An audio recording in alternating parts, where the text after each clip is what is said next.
कर्पूरगौरं करुणावतारं संसारसारं भुजगेन्द्रहारं सदा वसन्तं हृदयारविन्दे भवं भवानी सहितं Namami कैलासपीठासनमद्य संस्थं भक्तैश्च नन्द्याधिभिसेव्यमानं भक्तार्तिदावानलमप्रमेयं ध्यायेदुमालिङ्गितविश्वरूपं ध्यायेदुमालिङ्गितविश्वरूपम्. Om, shining like a mountain of camphor, who is the avatara, the incarnation of compassion, who is always abiding in the lotus of the heart, with Bhavani, his consort, beside him, surrounded by sevakas like Nandi. He is the lingam who is embodied as the entire universe. I bow before that reality, Shiva.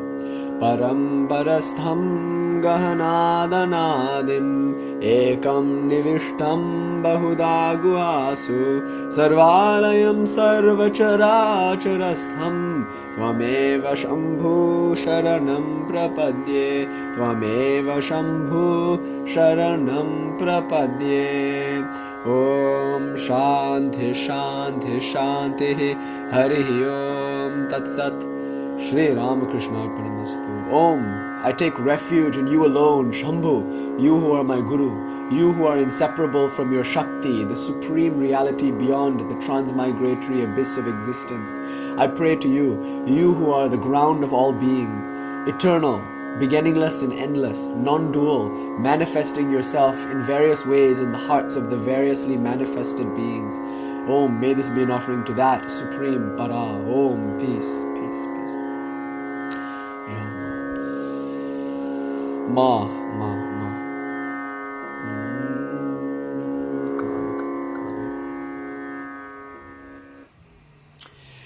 Alright, good evening, UK, Europe Sangha, good morning, America Sangha, and hello one and all everywhere. So we've been having these beautiful discussions recently. If I may say so myself, I don't know if I can say they're beautiful, but I think so. I've been enjoying them. We've been having these discussions on free will and determinism and all of that. And particularly, we've been asking this question like, what does grace have to do with any of this? So, as we know, grace is one of the most important things in the non-dual Shaiva tradition. In fact, in the Shaiva tradition in general, grace is a very important factor. It's called anugraha, and it's what Lord Shiva does. In fact, it's what Lord Shiva is, the one who bestows grace, anugraha. And this anugraha comes in two forms. In one form, it's tirobhava or tirodhana, which is how Lord Shiva hides himself from himself, which is also grace, because without that, there wouldn't be any manifestation in form. Like I wouldn't be a person experiencing this world without this contractive power of Lord Shiva. So this sankocha shakti is itself a kind of grace, but typically we don't call that grace. The kind of grace that we're talking about, that we as spiritual practitioners have in mind, is the kind of grace that does the opposite, which removes all limitations, which takes away bondage, which unites me with my true essence nature as the all-expansive transpersonal Shiva. That kind of grace, that liberating grace, as contrasted to the contractive grace, this is called anugraha proper. So anugraha is sometimes also known as Shaktipata. And of course, in the more left-leaning, more goddess-oriented traditions, Shaktipata is the word of choice for grace. Because Shakti means power, Pata means descent, and it's this descent of power. Or as Abhinava likes to say, this descent of piercing insight is what causes us to be free from this moment on. So this is the kind of grace that we have in mind. You can't deny that it's front and center in this tradition. Why? Because the theistic tradition, anytime a tradition is about God, anytime there's any kind of theism whatsoever, you're often going to find these elaborate discussions on grace. Like, what exactly is grace? Who is deserving of grace? Why is it that some people seem to get grace and other people don't? Is there a sort of partiality in God? That's the first question that usually comes up when we take up the question of grace. Like, if indeed God is gracious, if indeed God does indeed grace us, and some of us and not all of us, then what's the basis for making that choice? Why would he grace some people and not others? Is there partiality in God? So that's the first question that comes up. And the second question that comes up then is, what do you have to do to get grace? So like, if God is partial, assuming but not conceding that God is partial, then partial to whom and partial to what? Like, what kind of action would I need to perform to be worthy of grace? That's another question that typically comes up. But then there's a third question. But then what's the point of spiritual practice? Like, if grace alone is the determinative factor in spiritual life, if it's through grace alone that I attain reality, and by grace alone that I remain bound, then what's the point of doing anything? Like, what's the point of spiritual practice? That's also a question that comes up. And all of these questions need to be answered insofar as we're talking about grace. Zoe, it's good to see you, Ma. I missed you. Jai Ma. Joanna, nice to see you, Ma. So many new Brazilian satsang members. I've just met so many people in all the places in Brazil, so I'm excited. Just was speaking to somebody yesterday also. Yes. Welcome, Ma. Jaima, Jaima. Paula, Jaima, Jaima. So good to see you, Devi. Rohanji, you're at work, typing away. Good to see you, Ji. Jaima, Jaima. Ruth, Ma. Ruth, good to see you, Ma. Krameshwari Devi, Jai Ma, whose birthday it just was on Dhoomavati Jayanti, actually. So happy belated birthday, Ma. And Alistair Ji, Jai Ma, Jai Ma. Hopefully today we can get that reading that we didn't get a chance to hear last time. And I saw the pictures, so I can put them up on the screen also so we can read along with you today, Ma willing. And Colleen Devi, so good to see you in the morning. Usually I don't see you in this class, but it's nice to see you. Jai Ma. Aaron Ji, Jai Ma, Jai Ma. Veera Nata Ji, Jai Ma. Okay, welcome one and all. Just like saying hi to those who I can see. There's Tess also, Jaima. But yes, the rest of you, welcome, welcome. So nice to see you. Okay, good. Welcome. Lucifera from Mexico. Nice, nice. Okay, so let's talk about grace today. We're going to study the Paramarthasara, and there are three verses in the Paramarthasara. The one that we're studying now, the most recent verse, that's all about grace and all about this like distinction between the enlightened soul and the quote unquote not yet enlightened soul. Because there's no such thing as a totally unenlightened being. It's a spectrum, and everyone is one by one slowly arriving at their own pace with this real at this realization. So I am Shiva. That's a realization that one by one people seem to be having at different times. So what makes the difference between a knower of Shiva and a person who is not yet a knower of Shiva? That's the question that we have to ask in this verse. But I want to compare it to two other verses. Verse 15, which we've already studied some time back, and also verse 9. These are all about grace. Verse 9, 15, and the verse that we're on right now. It all takes up the concept of Shakti Pata or Anugraha, the idea of grace. And then naturally, as we discuss grace, we'll take up all the aforementioned questions about like God's partiality and about the role of sadhana and free will and what we have to do in order to be quote unquote worthy of grace, etc. Like that kind of thing. Hmm. And maybe I'll start with this today. Let's start with the discussion on free will, because you'll see free will and determinism affects our notion of grace. The different kinds of grace ideas that we get in the Indian subcontinent, of course, they're very diverse, but they're often related to concepts of free will. So traditions that are non-theistic will usually not emphasize grace, because grace is unique to theism. You have to have God in order to have grace. But traditions that are theistic, they tend to lean towards grace. So when a tradition is non-theistic, they prefer what is called self-effort.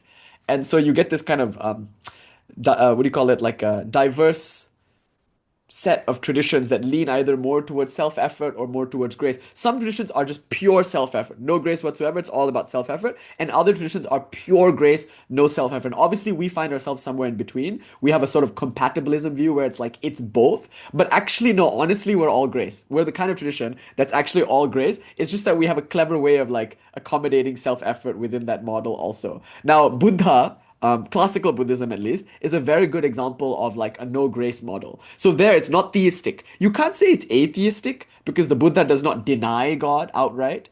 It's just not a very important part of his system. So he's quite silent on the issue of God. And obviously he's silent on the issue of the soul, and he's silent on the issue of the eternity of the Vedas. So generally we could say, okay, the Buddha in his classical teaching rejected the Vedas because of all the priestcraft that it engendered. He rejected the eternal soul because easily we can turn it into a concept, a kind of refined selfhood, which will be spiritually debilitating. And he also rejected God because he felt like if we're sitting on our hands all day waiting for God to grace us, nothing's going to happen.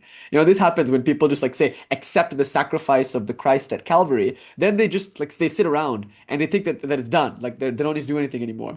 And they forget that like it's about imitating the Christ, about living like him, becoming Christ-like, that there's a whole process of transformation that needs to happen within that tradition, but they become very complacent because they think, he'll handle it for me or something like that.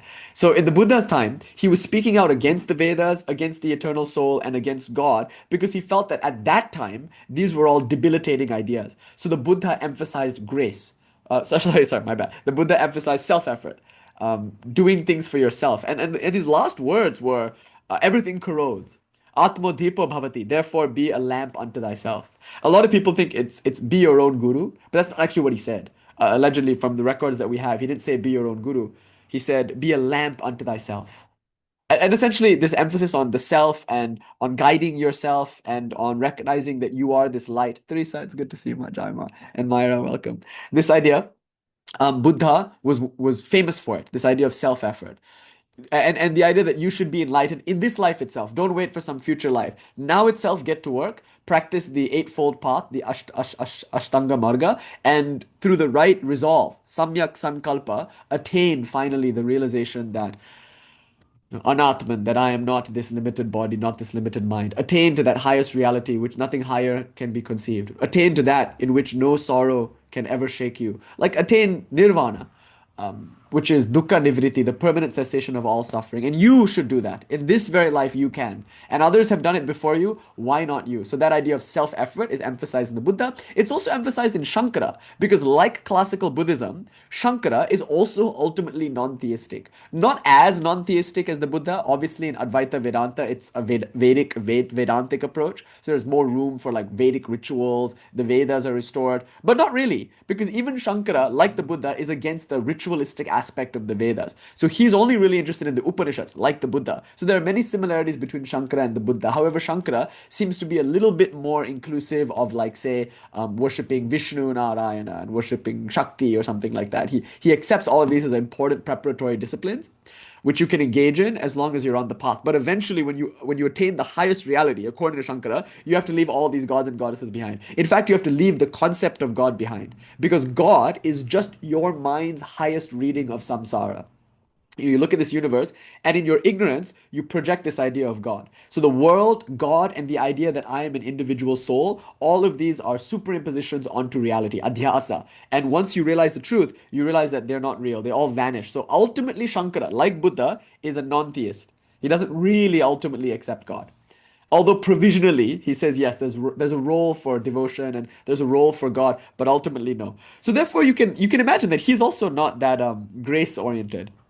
There's a verse in the Upanishad where it says, um, the person who realizes the Atman is the one that the Atman chooses. So now it's like almost a grace model. The self, who you really are, has to choose you for you to realize it. And then Shankara comments upon that verse and he asks, well, who does the self choose? If the verse is the one who realized the self is the one who the self chooses, then the question to ask is, well, who does the self choose? And Shankara's response, the one who chooses the self. So it immediately shifts the emphasis back to you. Like it's about you and about your quest. So you will only get grace if you forget all about grace and just like be strong and take up your own spiritual practice on your own terms. Like uh, self-effort. That's the idea. So Shankara, Buddha, they were very interested in self-effort. And of course, also Swami Vivekananda spoke very strongly in this tone as well. In one place in the 1900s in San Francisco, he gave a brilliant lecture. In fact, I have it here. Let me read it to you. It's so profound and for many people kind of disturbing.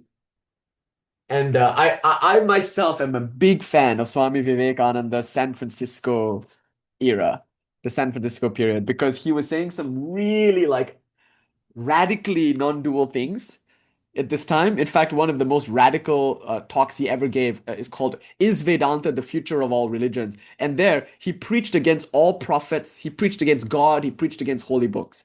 He was like, Vedanta is a religion that doesn't have a book. It doesn't have a prophet. It doesn't even have God. And that's what makes it the universal religion of all time.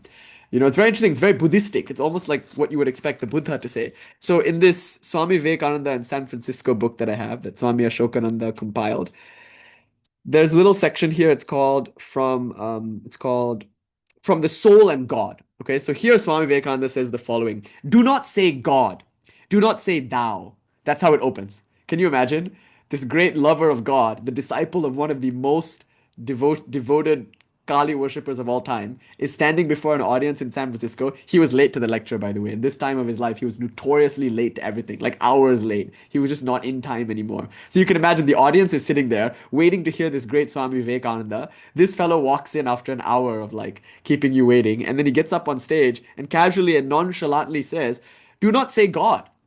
Do not say thou. And this is probably in a Unitarian church, by the way. He gave many lectures in churches. So do not say God, yes. Do not say thou. Say I. The language of dualism says God, thou, my father. The language of non dualism says, dearer unto me than I am myself, I would have no name for thee. The nearest I can use is I. God is true. The universe is a dream. Blessed am I that I know this moment that I have been and shall be free for all eternity. That I know that I am worshipping only myself. That no nature, no delusion has any hold on me. Vanish nature from me. Vanish these gods. Vanish worship. Vanish superstition. For I know myself. I am the infinite. All these, Mrs. So and so and Mr. So and so, responsibility, happiness, misery, have vanished. I am the infinite. How can there be death for me, or birth? Whom shall I fear? I am the one. Shall I be afraid of myself? Who is to be afraid of whom? I am the existence. Nothing else exists. I am everything. So that's Swami Vivekananda, 1900s in San Francisco. And he's saying, don't say God. Don't say thou. Don't say my Father who art in heaven. Say I. Now, is this a non-theistic claim? No, because in the same talk he says God alone is true. But that God is synonymous with the essence of who you are. Nearer than the nearest, I would have no name for thee, for thou art my very own self. So it's a radical form of theism, but in one sense people are saying like, well, um, don't say God, then what becomes of devotion? And Swami Vivekananda is saying that devotion can only come from the strong. Only when you are fully developed, only when you have finished your journey into self-actualization, can you be a devotee of God. So another way of thinking about this is like, if you're going to give Ma Kali your head, it better be a good head. A properly developed head. If you're going to give an offering, it has to be the best possible thing. So if you're going to give your body and mind, it should be a strong body and a strong mind, which you need to exert will in order to achieve. So Swami Vivekananda might be giving like a preparatory lecture almost, where he's saying like, in the beginning, it's not good to say God. In the beginning, too much dependence on God and grace is disempowering. It's a bit degrading because then you won't do anything. So in the beginning, it's better to say I. And in another place, Swami Vivekananda said, atheism used to be defined as not believing in God. He said, I define atheism as not believing in yourself. That's another idea.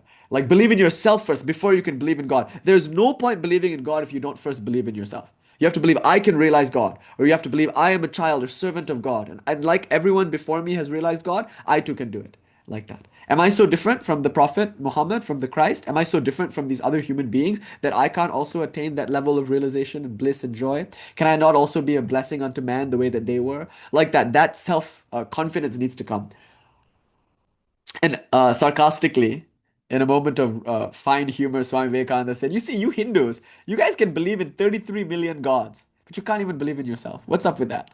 So he'd say it's better to believe in yourself than all your 33 million gods and whatnot. Because he felt that all these like superstitions and prayer and belief and all of these things were kind of disempowering because it made us feel weak. It made us like give away our power, outsource our strength to some sky daddy or something. And he said it's no better than the worship of like spirits. It's just the same idea of like having someone else do our work for us because we don't believe that we can.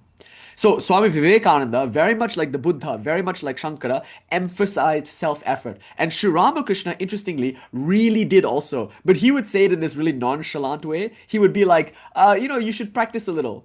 Do a little spiritual practice. A little spiritual practice is necessary. Hare, by a little spiritual practice, what he means is like all day and all night japa, crying, tears of longing, praying and praying and praying, rolling on the floor, rubbing your face in front of the image of Ma and crying, Ma, another day has passed and I still haven't seen thee. Why dost thou hide thyself from me? Like that kind of thing. And we saw his japa mala. It's in um, M's house, like on GT Road, just up the street from the Tantra Kālī in Kolkata. You can see Sri Ramakrishna's rosary, and you can see the Rudraksh are all smoothed down. So you can only imagine how much japa he must have chanted on his rosary. To have smoothed down those rough seeds like that. And not only that, how much puja he must have performed, how many wet cheeks he must have had throughout the day as he cried hot tears of longing. Like that. His sadhana was intense. He stormed the fortress of God with divine fury. He didn't just sit around and wait for it to happen. He did a lot of sadhana and many different kinds of sadhanas too. All the 64 tantras he practiced in the cremation ground, eating fish curry out of the skull and whatnot. Who knows what else he did there. So there's all sorts of crazy heroic sadhanas. And so that's what Sri Ramakrishna means probably when he says, oh, you should practice a little bit. Now, in another place, he said, if you could only do a little bit of what I did, he's like, no, you don't have to practice like me. In fact, you can't. You'll destroy your mind and body if you do this level of intense practice. But then there's this whole idea in the Avatara doctrine of like vicarious atonement, where it's like, okay, like, the Christ and Sri Ramakrishna and whatnot, they've done practice on our behalf, but that doesn't really absolve us of doing practice. Like, we still need to do some practice. So Sri Ramakrishna would say, if you can only do 1/16th of what I did. Okay, but 1/16th of that is still a lot.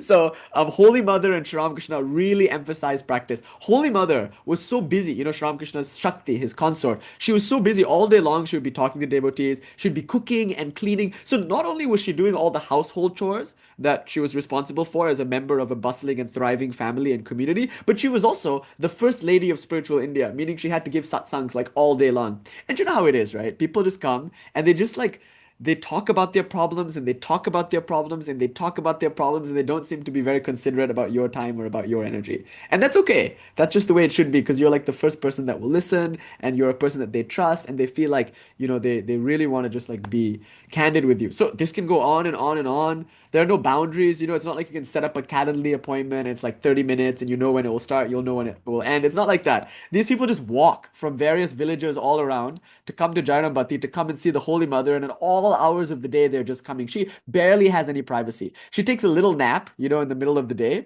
But for the rest of the day, Holy Mother is just like slaving away in the kitchen, feeding people, cleaning, and talking to people.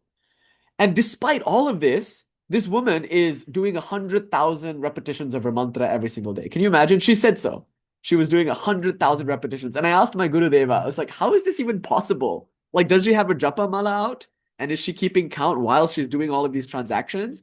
Because, when you're talking to somebody and when you're giving spiritual advice, aren't you fully present in that moment? In that moment, you can't be doing mantra, or more importantly, you can't be counting. So how was she able to do this? So these are questions that I've had. But in any case, however she did it, she did it. 100,000 malas. I mean, that's 1,000 malas a day, 100,000 repetitions. And she did this despite all her work. So, Holy Mother, Sri Ramakrishna, Swami Vivekananda, Swami Brahmananda, like all of these direct disciples, they were very intense about spiritual practice. And that's the kind of flavor that you get in our community too. Natalie Ma, so good to see you. Jaima, Jaima. Joelji, Jaima. Vijaya really liked your artwork. I showed it to her yesterday, and she's so critical, by the way, of like all the artwork. I mean, she's an artist, so whenever someone, especially when someone makes AI stuff, she makes AI art, by the way. Like she makes AI art, but she's very critical about art usually, but she's especially critical about art of me.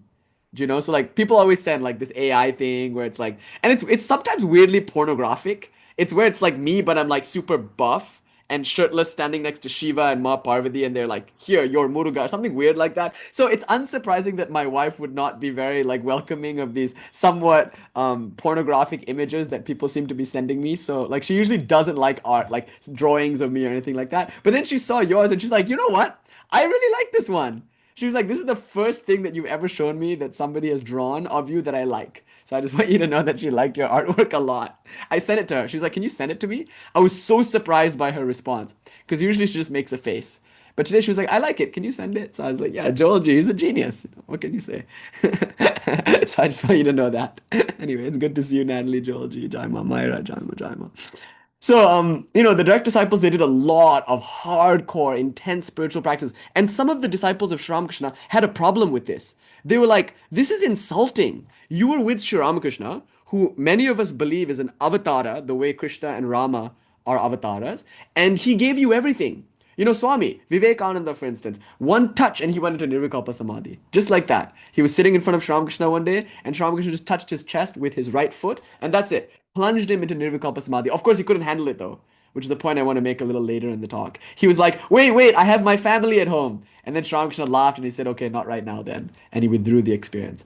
But like that, Sri Ramakrishna would just give experiences. He would tell Rakal, okay, stick out your tongue. And then he would draw Bija Mantra on Rakal's tongue. And the next thing you know, Rakal is having a direct, immediate experience of God. Like the Ishta appears before him and he's rolling on the ground in ecstasy, crying tears of joy. Just like that, through one glance, through one touch, the Guru is able to transmit power. A Guru of that caliber especially. So people felt like it was so insulting to Sri Ramakrishna that these direct disciples who lived with him should be doing so many fierce austerities, intense spiritual practices. Swami Brahmananda in Omkareshwara, in Vrindavan, like he would sit and all day long he would do japa. And one of his brother disciples, his guru bhais, would go out and beg food for them. And he would come and he would place the food once a day in the hut where Swami Brahmananda was doing japa.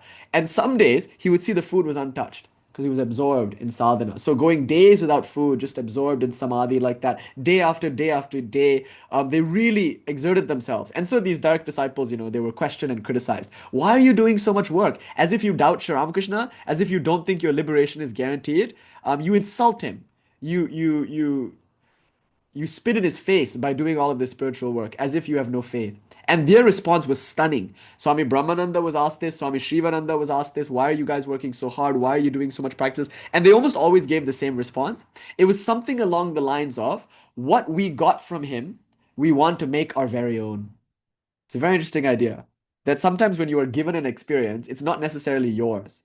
So when you do your own practice, then you have that experience for yourself. Something along those lines, they would say. So one thing we know from our tradition is that although we are a theistic tradition, Swami Vivekananda, Sri Ramakrishna, and Holy Mother, all of them really emphasized sadhana, spiritual practice, self-effort. So on the other end of the spectrum, you have the idea of grace. And theistic traditions will tell you, look, there's nothing you can really do. Like no matter how much sadhana you do, sadhana will never give you realization. And Holy Mother used to speak this way also. She would say, is God a fish market that you can purchase realization with X number of repetitions of your mantra? And this is in response to somebody who had written her a letter. And in that letter, he was boasting about how much japa he was doing daily. It was like, I do 100,000 every day and 100,000 every night. And Holy Mother's response was, what, you think God is going to be impressed with that? Like that somehow, if you do this many repetitions of the mantra, it must automatically guarantee your realization? What, is God a fish market? That was her response. Is God a fish market that you can buy realization so cheaply? So notice, on this spectrum, on one end of the spectrum, you have those that are very much in favor of self-effort, like Buddha, like Shankara, like Swami Vivekananda and the other direct disciples, and like we see in the lives of Sri Ramakrishna and Holy Mother Sarada Devi. They did something about it. They didn't just sit on their hands and wait for spirituality to happen. They went to a guru, they were initiated into a mantra, and with that mantra, they performed intense austerities, chanting japa all day and all night. So we know there's a lot of self-effort in our lineage. But also on the other end of the spectrum, Sri Ramakrishna and Holy Mother Sarada Devi spoke a lot about how it's futile. It's futile to do sadhana because ultimately it all comes down to grace. And Sri Ramakrishna would say things like, "It is by the grace of the Divine Mother alone that you understand that point." He would say something, and then M, the recorder of the gospel, would say, "Oh, I think I understand. Oh, yes, sir, I understand." And Sri Ramakrishna's response was, "It's by grace alone that you understand." So even on that level, like when you're listening to a talk, what you can hear of that talk, what you can understand of that talk, is also due to grace. So Christ would say something like, "Let he who hath ears hear." So what's the factor then that determines whether or not we have ears? Some would say spiritual practice. Through doing a lot of sadhana, through exerting self-effort, you come to refine the body and mind. And with that refined intellect, chitta shuddhi, Shankara said, then when you hear, immediately you'll realize. So all you have to hear is tattvamasi, that thou art. And once you hear that with the right ears, meaning with the purified intellect, chitta shuddhi, one attains realization. Just like that. But many of us have been hearing this again and again and again, over and over and over, year after year, and still nothing seems to be happening. And the argument here is because, well, we don't have a chitta shuddhi, we don't have a purified intellect, because we haven't done enough sadhana to prepare the body and mind for the realization. So therefore, we don't have the ears, therefore we cannot hear. No matter how many times we listen, we cannot quite hear. And the other end of the spectrum, we say, no, it's not about sadhana at all. There are people who are doing intense austerity, sitting in a Himalayan cave from morning till night, practicing, all night long they're practicing, fasting for days on end, and still nothing is happening. They're listening and still they're not hearing. So is it sadhana? Must it ultimately come down to spiritual practice? No. Grace, they say. Those who have ears, who can hear, are those who are graced by God at that time to have that ear. So Sri Ramakrishna would speak in this way sometimes. When M would remark, "I understand," he would say, "It's by the grace of the Divine Mother that you understand." And Sri Ramakrishna's disciple Swami Vivekananda made an important point about books. He said, you could buy all the books in the world. You could have as many books in your library as possible, but only through grace will you read the ones that you are allowed to read. Haven't you noticed? There are some books, you can buy them, but you just never get to reading them. And Swami Vivekananda phrased it as karma. Like you'll only read the books that it is your karma to read, even though you go out and purchase all the books there are in the world. So you can think karma and grace are also sort of related. So we'll go into all of those ideas now. But the first thing I want to do is just to show you that Buddha, Shankara, and Swami Vivekananda all seem to like really speak for self-effort. And you'll see that mood in Sri Ramakrishna and Holy Mother too. But on the other end of the spectrum, theist, those who are in traditions that are God oriented, are usually all about grace. Now, we are very serious about sadhana. So, in our spiritual practice, we put a lot of emphasis on spiritual practice. But at the same time, we admit its futility. We admit that spiritual practice will never give you realization, grace alone will do it. And so, because we are theists, because our tradition is theistic mainly, we tend to lean towards grace. So that's kind of the case that I'm going to make in today's talk, like the case for grace, if you will. And we'll take up these three verses from our text, which are all about grace. So let's get into it now. The role of grace in spiritual life, anugraha. So just remember, self-effort is on one end of the spectrum, and non-theistic traditions seem to prefer it, and grace is on the other end of the spectrum, and theistic traditions seem to prefer it. So what's the balance here between self-effort and grace? How does one, quote unquote, get grace, if you will? And remember, the word for grace in Sanskrit is anugraha, but it can also be called shaktipata, the descent of power, the sudden descent of piercing insight whereby a person is permanently liberated from that point on. And you'll be interested to know that there are at least 9 versions of shaktipata, nine degrees of grace. So in the analysis on grace, you can call it anugraha mimamsa, an analysis into the role of grace. We find that there are at least 9, if not 27 different kinds of grace, right? And the word graha, Joel G is asking a question here. Anugraha, is it like Navagraha? Yeah, in a sense, because Nava means 9, and Graha refers to the planetary spirits. So the 9 planets are called Navagrahas. What's the relationship between that word and this word, Anugraha? Graha means to grasp. So Anugraha means to grasp the one, if you will. So Navagraha means the 9 graspers, in a sense. Graha, Grahaka. So yeah, the root of that word graha means to grasp. Like aparigraha, when some of you are studying yoga, in the Yoga Sutras, there's that word aparigraha, not being greedy or covetous. And so that covetousness, the word in Sanskrit for it is graha, to grasp. And I think graha is a cognate with the English grasp. Remember, English shares a lot of roots with the Sanskrit language. So grasp, graha, like that. Gra, like that. Okay, so now anugraha or shaktipata, there are at least 9 kinds, if not like 27 kinds. There are like actually infinite kinds of grace, but at least you could say there are 9. And in our system, we analyze grace to be these 9 variants, if you will. So we'll have to review the 9 levels of shaktipata just to understand this conversation on grace. But I will say, in the Advaita Vedanta tradition, they're usually non-theistic. They lean towards a non-theism, right? But that being said, you have texts like the Avadhuta Gita. Now, that's one of the most radical non-dual texts of all time. It preaches that this world is entirely a dream, that in truth there is only consciousness. And concepts like God, concepts like the world, concepts like individual souls, these are all illusory superimpositions on the one. It's like you're seeing a real rope, but instead of seeing the rope, you imagine a snake.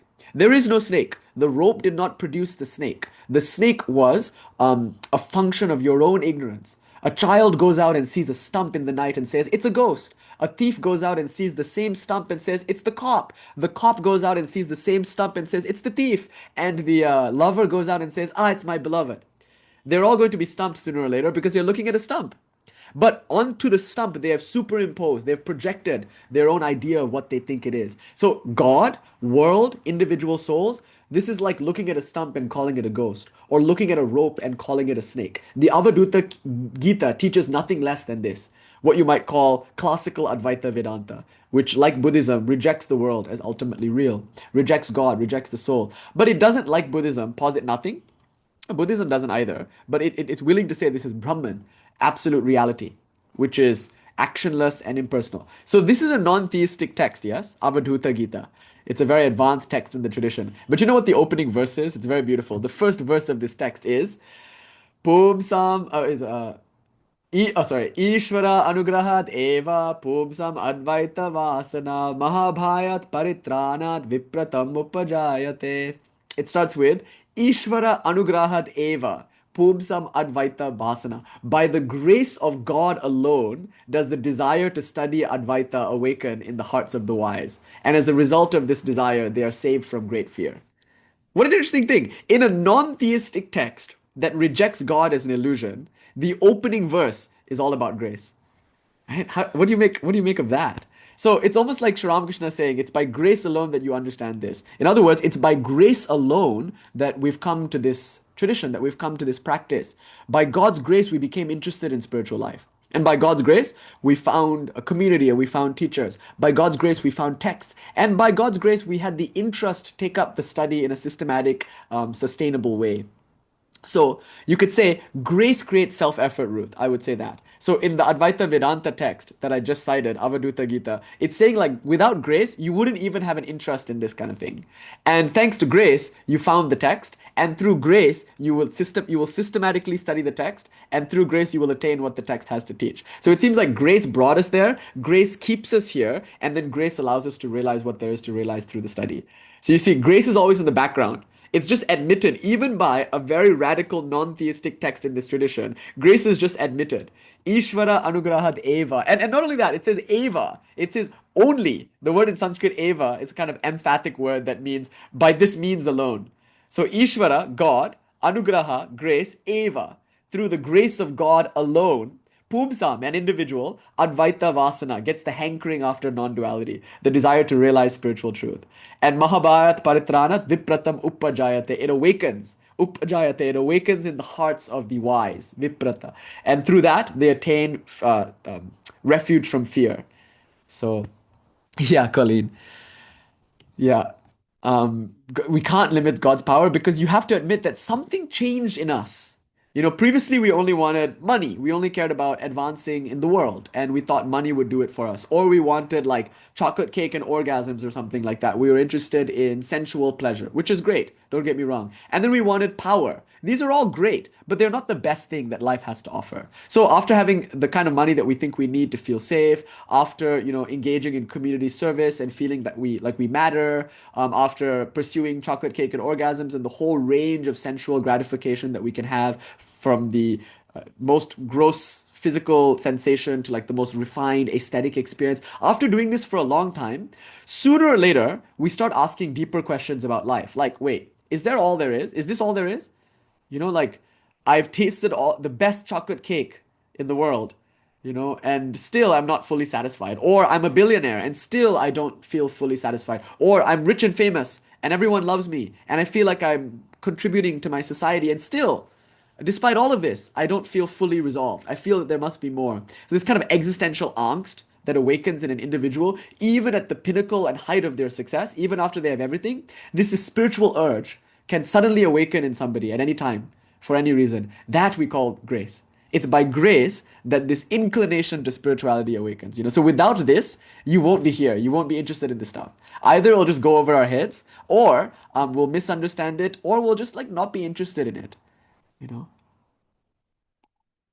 I mean, how many people are there in the world? And how few of us are interested in spirituality? Like, and that's not a judgment. It's not saying it's better to be interested in spirituality than it is. No, it's all perfectly valid. It's all an exploration in the infinitude of Shiva.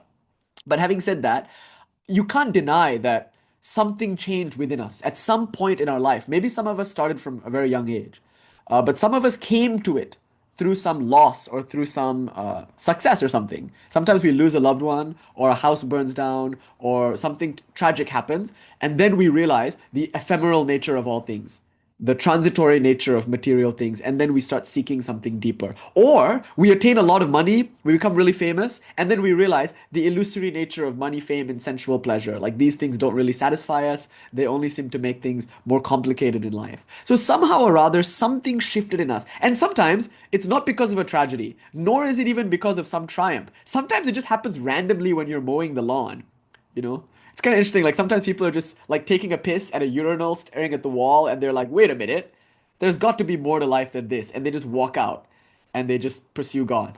There's a beautiful story. It actually happened. We know this person. So it was an older man. He was like in his 60s, I think, maybe 70s, maybe. And then he was standing on his balcony. He was a rich man, landed gentry type. And he was just standing on his balcony after his bath. And so he had his towel over his shoulder like that. And he was just standing on the balcony watching the sunset. And then he heard wafting on the evening breeze a young woman saying, I'm coming home now. And then her mother, in response, said, "The day is almost done, and still you haven't burnt all your samskaras." Now, what she meant was, still you haven't prepared the dye for the clothes. In Bengali, there's a bit of wordplay here in Bangla. She's saying, you haven't prepared this dye. But it can also be interpreted as, you still haven't burnt away all of your desires and proclivities. And when this man heard that, it made such an impression on him that his towel just dropped to the floor. He walked out, immediately became a monk, and spent the rest of his life in serious spiritual practice. So, like something like that can just happen to anyone at any time for any reason. They just awaken to the importance of spiritual life. So that took grace, because you can't explain how it happened otherwise. You didn't do anything really. It just kind of happened. Like say in the middle of the night you need to pee. Like it just suddenly you're aware that you need to pee, and then you get up and you go to the bathroom and you pee. But like that feeling of I need to get up and go to the bathroom and pee, it just kind of happens to you, as it were. I mean, of course, you can say like, oh, if you drink a lot of water, you can add some. But I just mean in a naive sense, like the feeling just sort of appears somehow. And then because of that feeling, it leads to some action. So that's why the Avaduta Gita begins with this claim: Ishvara anugrahat eva pumsam advaita vasana. Without the grace of God, there will not arise in you the inclination to want to take up serious spiritual practice. That's the first thing. But you know what? The second thing is really interesting. It's just one of the stories that we tell in our tradition. I don't know if it's recorded anywhere. It might be actually. I just heard it from my guru. But now the second case is very important. It's not just grace that brings us here, it's also grace that keeps us here. So here I want to make a very important point. Many are, what is it, the verse in the Bible? There's something, it's like, many are chosen, few are, many are called, few are chosen. There's that verse. So many are called, few are chosen. It's like, first of all, many are called, but few will answer, right? And of the ones that answer, very few will stay the course. And you can see it year after year after year. We've been doing this, I think, quite seriously for about 5 years. And we've been hosting satsangs 2, 3 times, 4 times a week. And so many people have come and gone just through this space alone. And you can see, in the beginning, people sometimes have a lot of zeal for spiritual life. But then eventually they burn out, or they just like lose that zeal, or maybe the karmas run out and they stop being interested in their spiritual quest. It's a very heartbreaking thing to see, but it's also beautiful because we're each and every one of us on our own journey, and that journey happens at its own pace. But it's very humbling because I've seen people in the course of the past 5 years of doing this start with a lot of zeal. Clearly, the grace of God is flowing because they are so interested in studying, in practicing, in attaining the highest reality. They're so sure that the world is not satisfying enough for them. They know that they can't find ultimate security through money. They know that they can't find the sense of belonging they crave through fame and name and power. And they also know that sensual gratifications are good but not ultimately fulfilling. They have this very firm sense of discernment between what is worth pursuing and what is worth discarding.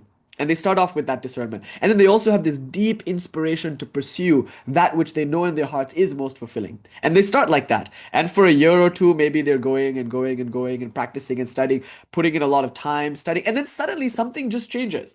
Sometimes it's really sudden. I get some whiplash sometimes also because I'm like, whoa, like suddenly out of nowhere, something shifts and everything drops. They just stop being interested in meditation. They stop being interested in the quest. They're no longer interested in reading any spiritual books. They don't want to hang out with their spiritual friends anymore. And I don't want to call this a relapse because, again, there's no schism between the world and God. Like, we don't need to think that spiritual people are somehow better. It's not at all what I mean. They're both equally good in different ways. We're all on our journey, and each journey is another way in which God is exploring the infinite potential within her own being. So you can't say, like, that's better or that's worse. I mean, like, one sadhu, I remember, it was New Year's Day and we were sitting in meditation, and then a brahmachari, a novice monk, made a claim. He made a haughty claim. He was like, "See, it's so nice to be sitting here meditating. I'm sure many people are having hangovers right now, but I'm feeling so great." And then this sadhu who I was sitting with, a very fierce Himalayan sadhu, he scolded him. He said, "You're a fool. You're a fool. Those people are intelligent. All night long they were singing and dancing in merriment and joy. And what did you do? You sat here squirming on your ass, meditating all night, struggling to keep your mind fixed on one point. Now this morning, you're filled with pride, thinking that you are somehow better than all of these people. Thank God they are waking up with hangovers because they had a much better night. They're much smarter than you." And then he got into this like kind of fit, and he was like, "The two words that are the worst words humanity has ever spoken is God and communism." Like he just got into this fit. It was very beautiful to see because he's right. Like one should not have this idea that, oh, I'm somehow better because I'm sitting on my ass meditating. It's just a different way to explore the fullness of Ma. But that being said, That being said, insofar as we're talking about spiritual life and insofar as we're interested in spiritual things like realizing God by any name or shape that we come to understand that word, like you have to admit that there are some people who take this up with a lot of zeal and with a lot of intensity in the beginning, but they just burn out. Sometimes it's because they did too much too soon and they got a reaction and burnt out. Other times it's because their teachers weren't able to hold space for them, like they had maybe bad teachers, or their communities weren't communities of integrity, maybe. So I've seen this happen a lot too, where people find a teacher, but then they're disappointed by that teacher, or they find a community and then they're disappointed by that community because then they learn something maybe about that community that they didn't know before. So they look up to a particular teacher. I've met many people like this who were disciples of great swamis, and they were so interested in spiritual life until they found out something about their spiritual teacher that was very hard to understand. Like, oh my God, this person did what? Or, oh my God, my spiritual community is not what I thought it was, or something like that. So, this kind of rude awakening about people and about a spiritual community, that too can disturb our faith in the path, if you will. So that can happen. And then, yeah, like sometimes it's a life circumstance. Sometimes something changes in our life, right? Like maybe we come into a lot of money, or we come into a sort of financial tragedy, or we lose a loved one, or there's a new child in our life now, or we have a new job or something, or we move. Sometimes I've seen this happen a lot where a person is very established in their spiritual life because in their community, they have their teachers, they have their satsang, they have their places of worship. But then when they move, they don't have that community again there. And so they become destabilized and they have no way to support their spirituality. So it kind of ebbs away. There are many factors, innumerable factors. And you know what? Sometimes it's just, like I said, random. Sometimes you have no idea why it happens. But they just one day wake up and they're just not that interested anymore. And this to me is really humbling, by the way. Oh, and Rohanji, this is a very important question. That's why it's so important that you watch those lectures about guru, because choosing a guru can make or break spiritual life, honestly. And that's why you have to be very discerning when it comes to choosing a guru. But I also have a different set of advice when it comes to this, given human frailty. Like the idea that we shouldn't put too many eggs in the basket of institutions and individuals. Like institutions and individuals are there to support us. The Shabbat is made for the man, not the man for the Shabbat. But ultimately, spiritual life is the flight of the alone to the alone. It's between you and God. There's no church or religious authority that has any say really in your own spiritual life because it's your path and it's about you and God only. Um, but if you make a teacher into God, or if you make a church into God, then you can have a fall from, like, you can, these things can fall from grace. Like that's why a lot of people left the Catholic Church, because their quest wasn't a quest to God. Their quest was about the church and about their church leaders. And so when they found out difficult things about the church, about the Catholic Church, they had to leave, because that's where they to use Christ's words, they built their house on sand, not on rock. So the Christ says, don't build your house that way. Build your house on rock. Meaning, and we'll talk about this more, Rohanji, in the Q&A. We'll come into a Q&A in just a bit, and we'll talk about that there. But what do you do if suddenly you find out your teacher is not who you thought they were? And ideally, you should have preempted this problem by properly testing your teachers and not just, taking everyone at face value. Like, and that's an important thing. Like in India, we have this sense of like you should live with your teacher for a while, or you should really observe your teacher and not come to conclusions about your teacher. That's healthy and that's normal. And we do that before we accept a teacher. Then, having accepted a teacher, there are also some things to do to understand how to practice Guru Yoga in a safe way. And the community too. That's why our Monday lecture is so important to me. Because actually, partly, I'm giving the Monday lecture because it's in response to somebody who is somewhat in this situation themselves. She's losing faith in her community and in her teacher because she's come to learn some things about that community that she's not happy about in her particular space. So that lecture is about the principles of our community, why spiritual teachers have to stay away from lust and greed, why they have to be, essentially, they have to be morally perfect, which obviously is a bar that very few of us will ever really reach. But just because we can't reach that ideal doesn't mean we should drag it down. So it's good to be clear about those ideals, in the beginning. And so that keeps us safe in spiritual life. But the really troubling thing is not that people leave because of a changing life circumstance, or it's not that people leave because they suddenly become disillusioned with their teachers and with their community. That's not really that troubling. It's not even troubling that people leave because, they come into money or they come into a tragedy. Honestly, the most troubling thing about all of this for me is that sometimes at some point, just for whatever random reason, is you just like wake up one day and you don't care anymore. That's fine. It's part of our journey, but it does happen. I've seen it happen again and again and again. So while grace is required to bring us to the path, we have to remember that grace is also required to keep us on the path until we can attain the fulfillment of the path. So, Swami Bhajanananda Saraswati once said something so harrowing and humbling and kind of moving. We were sitting around the dhuni, around the sacred fire, and he was just looking off into the distance because he's been doing this, my God, 32 years now. At least, right? Like Kali Mandir started in 1993, and so at least for 32 years, they've been teaching and holding space and running an active temple. And so many people have come and gone. There's been so much drama also. Naturally, any group of people that comes together for any reason, whether it's to start a business or to realize God, it's always going to be complicated because people are complicated. But in any case, when I have to tell you a beautiful story, I told Krameshwari the story one time too about what my guru told me in response to all of this. Um, oh wow, it hits so much more now actually. But yeah, I'll tell you just before I close the talk and go into the Q&A. But Swami Bhajananandaji was looking off into the distance, and then he said, we don't know where we'll be in 5 or 10 years. Maybe in 5 or 10 years, none of this will matter to us anymore. So it's really wonderful that we're here now. Something like that. Just like not to take it for granted that we are so interested in this stuff. Because every day we sit down and do our spiritual practices, meditation, japa, puja, bhajana, kirtana. We get so much joy out of studying spiritual books, out of lectures like this, out of coming together in the name of God. Like, this is so wonderful. This is such a beautiful part of our lives. And here it is now, but it might not always be here because who knows who we will be in 5, 10 years like that. I know people who were avid worshippers of the Divine Mother Kali. They were so into it. And then in 2.5 years, they immersed the Kali into the ocean. They just like got turned off by the whole thing. And who knows what happened? Just something changed within them, and maybe the karmas ran out. I don't know. But it can happen. And so by grace we came, by grace alone we stay on the path, and by grace alone do we attain anything on this path. So notice how important grace is. There are all these like unseen factors, and maybe grace is just the word that we use when we don't really understand what's going on. It's just a word that we use to describe the inscrutability of it all. We just plug that word in when there's something whose causes we don't understand. Maybe, I don't know. But it's still an important word. It's a word that's important enough to have made it into the first verse of one of the most radically non-theistic Advaita Vedanta texts. Ishvara anugrahad eva pumsam advaita vasana. By the grace of God alone, does one have the inclination, the vasana, the inclination to study Advaita. By the grace of God alone does one find a suitable teacher and a community with integrity. It's by grace of God alone that one is able to sit down and meditate and do this and do that and whatnot. And by the grace of God, one will attain. So, grace, very important thing.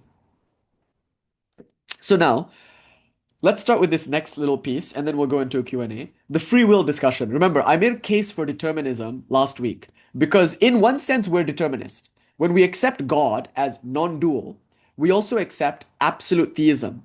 And by absolute theism, we mean absolute determinism. So we say not even a leaf moves except by the will of God. God is free, and God freely manifests this world, and as a result, God is playing all the roles. She's playing all the parts.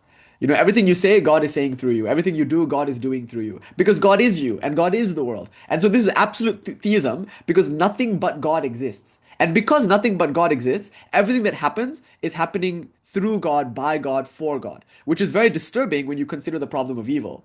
Because then what do you make of like genocides and things like that? Is God doing these things? So, in order to absolve God from the problem of evil, usually we posit free will. Most theistic traditions in the world, whether in the Indian subcontinent or abroad, they're probably going to appeal to free will. Otherwise, God would seem quite evil. And so, God's goodness is that she gives us all the sovereignty to make our own choices. So, although I made a strong case for determinism, and that's kind of troubled quite a few people, I think, because I've been getting a lot of emails this past week about like, now what? What do I do? Like, I believe you, like everything is God only, so what's the point of my life? There's actually a cool scene in The Matrix. Jamie might bring it up for us later.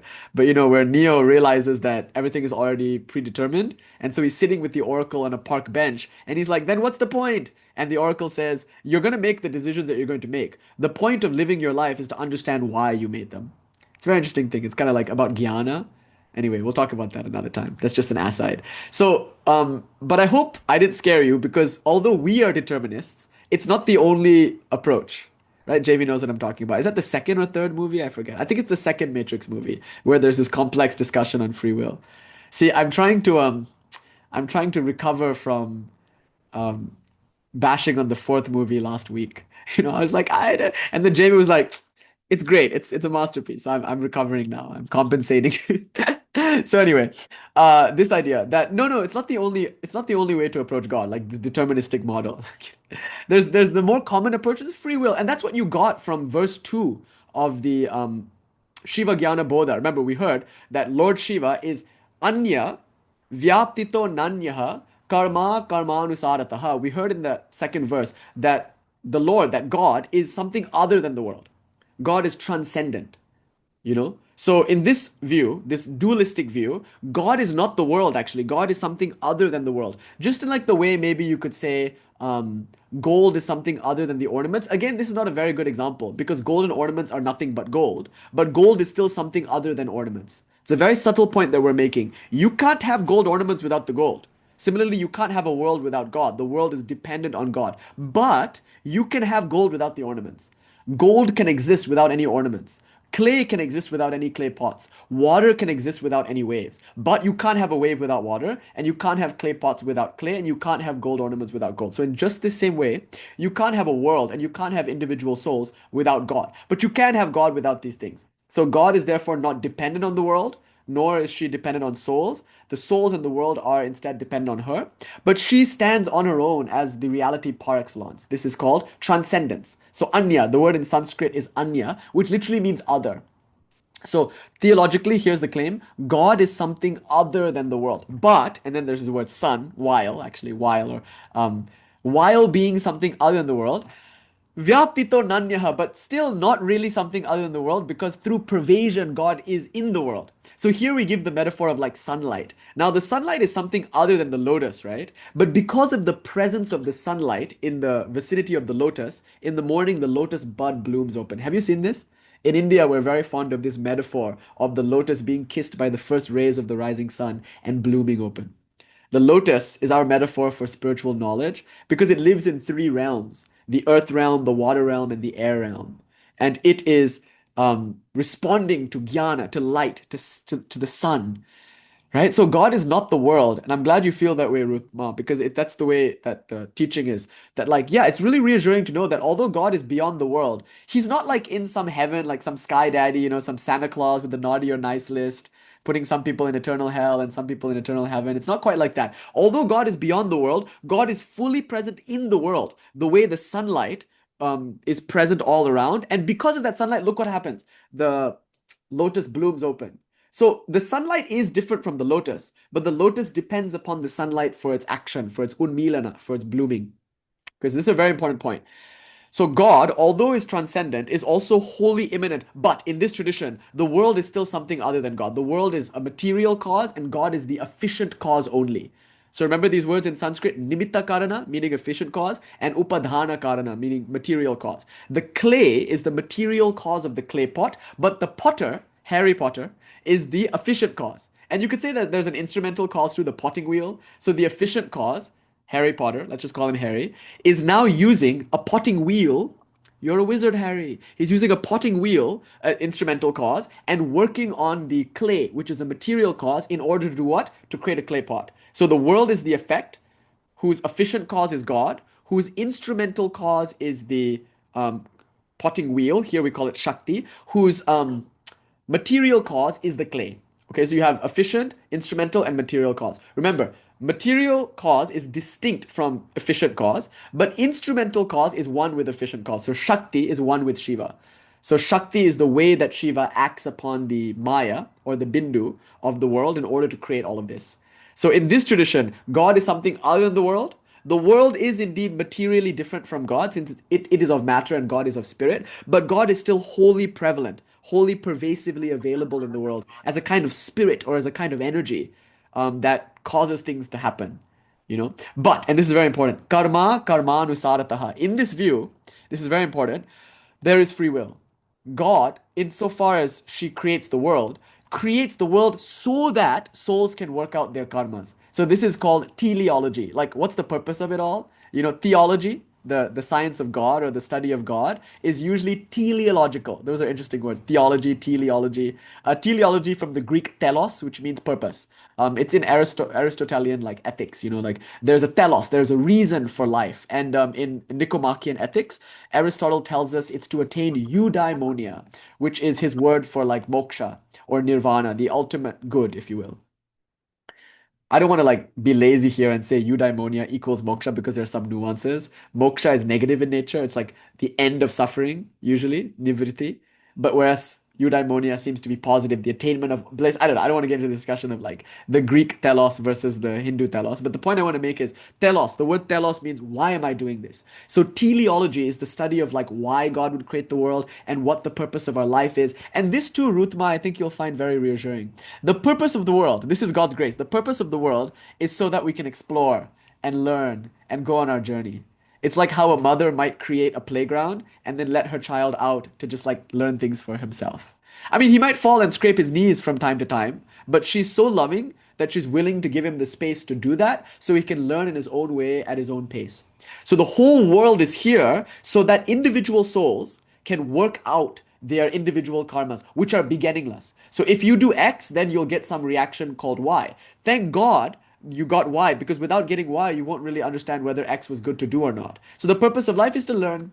So that's one way you could understand it in the dualistic Shiva world. It's like Lord Shiva, all he does is creates a space so that the individual souls who are like maybe you could say parts of him or distinct from him yet somehow related to him, so they can all just kind of like live their lives and go on a journey, if you will. And he doesn't interfere because to do so would be to be a tyrant. This is the Christian theological position also. God gives free will because otherwise God would be a tyrant. And so it's only valuable if you freely choose God after all. And if God were to interject, if God were to intervene and take away your free will, that would be a violation of your sovereignty as a soul. And God is too good to do that. Although God could, because God is all powerful, God won't, because God is all good. And as a result, the all good, all powerful God must endow you with free will, if indeed she is to remain all good, because out of that benevolence only she respects your sovereignty. Otherwise, she would be a tyrant. And because you have free will, you're also free to royally fuck up. That's the point. So when there are genocides and when we do harm to one another, that's okay, actually. That's part of our learning. And it's part of God's grace that she's willing to give us space to do that. So you can call this negligence maybe. It's like mom just gave me a credit card, cocaine, and the car keys, and she's like, okay, figure it out. It's a dangerous proposition. Because if you endow a being like us, half animal, half angel, with free will, you're going to get angelic acts as well as really demonic acts. Acts motivated by lust and anger and greed and possession and pride. And after all, we're caught somewhere between animal and angel. What are we going to do? We're going to be a very complex experiment, if you will. So some people criticize God and they say, oh my God, like, pardon the pun, look, this is irresponsible. It's negligent. Why would God create us to be the kind of thing that can err and then step back and give us the space to err? That makes God complicit in all the horrors that we enact through our free will. If I gave someone $1,000 and with that money, they, I don't know, what mischief can you get into with $1,000? Like, Blink 182, they gave them a lot of money to make a music video, and then they just like, I fell in love with the girl at the rock show. She said what? And I told her that I didn't know. You know that song? Like they take all that money and they just go out into the street and they just like throw it and like chuck it this way and that. They find a homeless guy and give him a makeover, and they just like they make a low budget music video of them squandering the money in an act of defiance against consumer capitalism. So like you never know what someone's gonna do with the money that you give them. I bet the record company is like, that worked. Or maybe it was a plan all along. I don't know. But imagine if I gave someone $1,000 and they went out and they bought a bunch of heroin and then they went to like a homeless encampment and started distributing that heroin to everyone. And then everyone started doing heroin and so many people OD'd. I would be responsible for that because I gave money to that fella, and because that fella used the money to buy heroin, and because that heroin caused many people to OD, I am in some way complicit. Because if I hadn't given that money, those people might not have OD'd. So if God is good, then how can she absolve herself of her complicity, knowing full well that this is the way that we would use our free will? You see? And also, if God knows everything that's going to happen, then it's already in one sense happened. So omniscience, the very fact that God knows everything and knows every outcome, first of all, implies negligence and complicity, but second of all, contradicts free will. Because if there is free will, we should be able to freely do something that even God would not have expected. Right? Isn't this a very rich theological discussion? So God can't be both omniscient and also give us free will. Because the very fact that God knows all outcomes means that in one sense they're all determined. And what will the theist do? Usually at this point, they will disengage with philosophical discussions. The theists will throw their hands up and will be like, who can understand the will of God? Which is not a bad answer. Theologically, God is beyond the mind, so you can't like expect God to justify herself along the lines of our own logical categories. So we call this skeptical theism. And I find this when I was younger, I didn't like this view a lot because I felt like it was a bit cowardly. It was like, oh, you don't want to debate, you don't want to engage intellectually, and so you're just going to retreat into a position of theological skepticism. Oh, because it's God, God can do it. That only works if I accept God. And the premise upon which I'm going to accept God is whether or not you can properly defend God. So if you're just going to say, I can't defend God because it's God, then that's the end of any defense of God. But people like Aquinas and Anselm were not content to just take things on faith. I mean, they were very much into believing in God, but they preferred this thing called faith-seeking understanding. Yeah, and that dogmatism will stop there. It's like, because the book said so. Why do you trust the book? Well, because the book is of God. But how do you know God exists? Well, because the book said so. So that kind of tautology, that's given religion a very bad name because most people don't engage. But no, the real theists in the world have been very intellectually developed. After all, God is the source of all brilliance. If you spend your whole life thinking of God, you shouldn't be a bigot who hates the gays. You should be very intelligent. So arguably, a theist is usually a very good philosopher. And you saw in the case of Anselm, Aquinas, Abhinavagupta, Vivekananda, all the great theists in our world have been very good debaters also. So usually when Christopher Hitchens or Richard Dawkins or whatever are responding to religion, it's kind of a low-hanging fruit because they seem to like responding to the worst versions of religion. They seem to only like to debate with like the least developed intellectual theists. Whereas they very much avoid like developed theistical arguments. So anyway, having said that, you can't just throw your hands up and say, oh my God, it's God. Like, who can question what God can or cannot do? It's just, but there's a way to defend. Um, yeah, there's a way to defend skeptical theism, and it's like this. So say you're watching a chess game, right? The best chess player. It's not Magnus Carlsen anymore, right? He just got beaten by a young 19-year-old Indian. It's very sweet. But anyway, let's just say, okay, just for fun, it's Magnus Carlsen, right? And let's just say he's playing a chess game, and he's known for like really weird opening plays, right? His like opening game is one of those things that people are very puzzled about because he might do something random like sacrifice his queen within the first 5 or 6 moves or something like that. So he's Magnus Carlsen. He's the world's best chess player, or now the world's second best chess player, I guess. I don't know. I think he's still the world's best. I don't think he's lost that title yet. I think if he had won this last championship in Norway, it would have been 16 in a row, I think. Like he would have won 16 world champions, which would have been, I think, a record for him. Yeah, so yeah, I know it's kind of funny, Norway chess. And then now it's funny, everyone's making memes of how he lost because he blundered, he lost, and then he slammed the table, right? Like you guys saw it, he was like, "Ugh," and then he and then the guy is just like, I just beat Magnus Carlsen. And then someone interviewed him, and he was like, 99 out of 100 times I would have lost, but I just beat Magnus. By the grace of God alone was that possible. Anyway, so say you're watching this game, right? And you're like confused probably because even if you were really good at chess, even if you were really, really developed as a chess player, if you were to watch Magnus Carlsen play, he would make moves on the board that you as a good chess player might think are manifestly dumb. You'd be like, why did he sacrifice his queen in like the first 6 moves? Right? Like, why did Gukesh do that? Like, what's going on? Like, you get kind of confused. But then you realize they're just so much smarter than you. Like, you realize that there was an end game that they had in mind that you could have never seen coming. And so because you couldn't see the full picture, because you weren't on their level, naturally every action they took seemed to you to be stupid because you couldn't see the big picture. So similarly, God seems to be an idiot. With all these genocides and with all these personal tragedies, like, why would she allow it? Well, why would Magnus Carlsen sacrifice his queen in the first 6 moves? It's all part of like a gambit. It's all part of the plan, if you will. So skeptical theism usually is argued along these lines. Like, look, there's free will, and God gave us free will. God is also omniscient. And if you're saying that his omniscience means that there's no free will, then you don't really understand either omniscience or free will. Free will means an infinite possibility. And God is infinitely aware of all of them, not in a deterministic way, because God knows any one of these are likely, but not all of these are determined.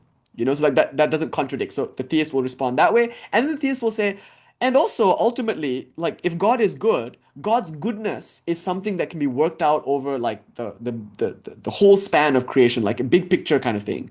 Why do we think that we can understand it on this scale? So like that, those are the responses from skeptical theism. So Shaivism will give something like this. Remember, they're a theistic tradition, and dualistic Shaivism will say Shiva is different from the world. World is a material cause, Shiva is the efficient cause, and the purpose of the world is for individuals to go on their journey. And karmas are beginningless, so everything that happens to you in this life is a result of karma. After all, if there weren't lives before this one, why are some people born rich and others poor, materially, spiritually, intellectually? Why are some people born cripples and others are physically healthy? Why do some people get born with like chemical imbalances that cause depressive episodes where other people seem to be psychologically well?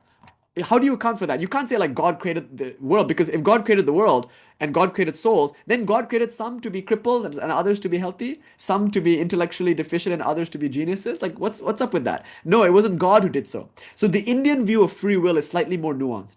It's not just free will, you've never had a life before, you'll never have a life after. It's free will plus karma plus reincarnation. So here the view is that like because of your past actions, which are in you know a beginningless series of innumerable past lives, you get what you get now. So the kind of body that you have, the kind of family that you were born into, like it's karma that caused Magnus Carlsen to blunder, probably because of something he did in a past life. In the Indian sense, we would say Gukesh and Magnus have karma. In some previous life, Gukesh helped Magnus out, maybe. And so now Magnus has to blunder to pay off his karmic debt to Gukesh. All of that happened through karma, but that karma is powered by free will. So the choices that we make now set up effects whose set up effects that we might feel either in this life or in some future life. And all of that might go on endlessly. So there might be this endless series of karmas in the past and endless series of karmas in the future. This all sounds kind of dreadful. So Swami Vivekananda addressed this in the Parliament of World Religions in 1893. He's like, doesn't this sound like an inescapable mechanistic wheel of cause and effect? Not quite. Because God's grace is not only in creating the world, God's grace is also in entering into that world as the Guru. So in the Shaiva view, they say the Guru is God's grace. Because through the Guru, one realizes what they really are, and through that spiritual realization, they attain moksha. They're no longer participating in the wheel of birth and death and rebirth. So we're no longer forced to pay off debts. We are free. So what is God's grace then? God's grace in this dualistic model of free will is called kapala mochana, which means forgiveness, if you will. I think the Christian word is very important here. So you get baptized and you get a new name and you're born again. What does that mean? You're absolved of all sins, past and present and future. Like you're free now because you've been removed from the cycle of cause and effect. That's what Christ can do for you. So when you go to the Christ and he dunks you under the water, and when you come up, he gives you a new name maybe, and he says, "Sister, you have been forgiven. My child, you have been forgiven." Forgiveness is the power of the Guru, you could say, or the Avatara. We say only the Avatara has the power to really do this, to free you of all karmas. So what is an Avatar? A proof of God's grace. Like if God was not good, why would there be the Vedas? Why would there be avatars? Why would there be gurus? So the very fact that spiritual teachers exist who are themselves free and who are able to convey that freedom to us, that alone in the Shaiva understanding is God's grace.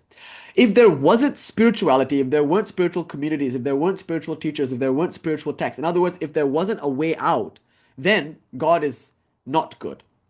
Or at least good in a way that we don't understand. But God is good in a way that we do understand, because she's not only willing to create a world in which we can learn our lessons, but once we've learned the lesson that there's nothing in this world that is truly fulfilling, then she puts us into touch with a guru who can then initiate us into spiritual life so we can go beyond the transmigratory existence that we have now.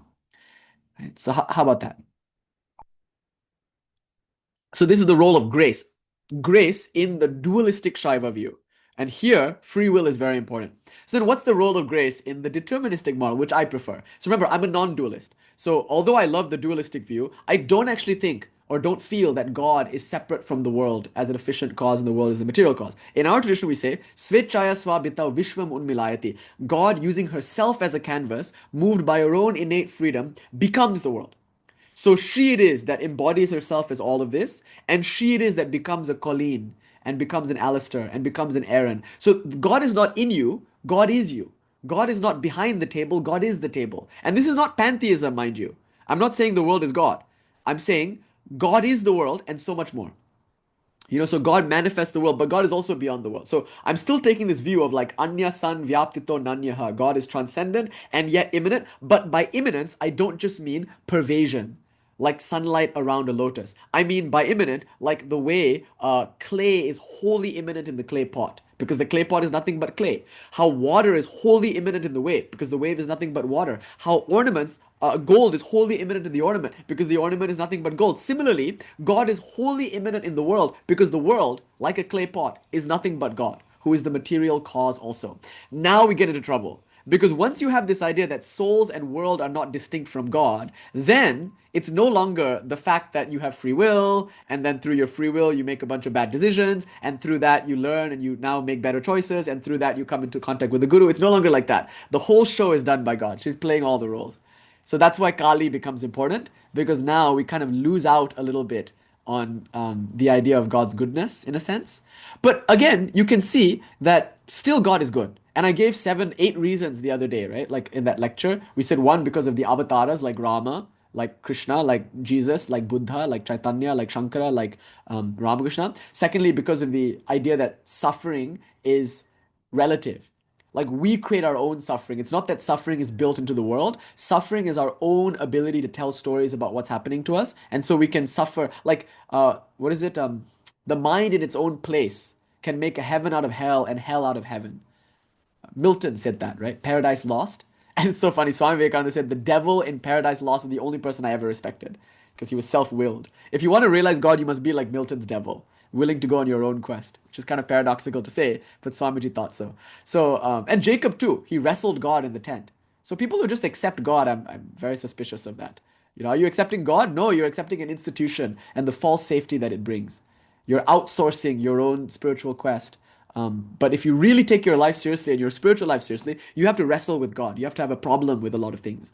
Then only you're learning. In any case, in Milton, he says, the mind in its own place can make a hell out of heaven and a heaven out of hell. So suffering is not built into this world. This world just is, and then we come along and we create our own problems. So you can't say God is the cause of suffering. We are. But if we are God, then God is the cause of suffering, you see. Because God, as us, is willing to project all of these complicated stories about our life.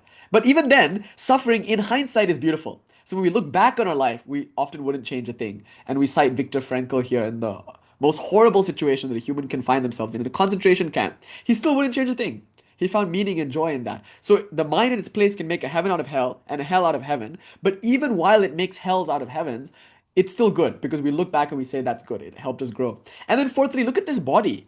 It's for the most part, it seems to be kind of, for many of us, even those with illnesses and stuff, there's a healing power that the body seems to have. Naturally, it tries to heal itself. The food is digested on its own. The blood is circulated. Respiration is going on. That's a sign of Ma's goodness too. And look at nature. Everything is tended to with such detail, the kind of detail that only a mother can take into consideration. So all of this, the detail-oriented harmony and synchronicity of nature, all of this is proof of God's goodness, if you will.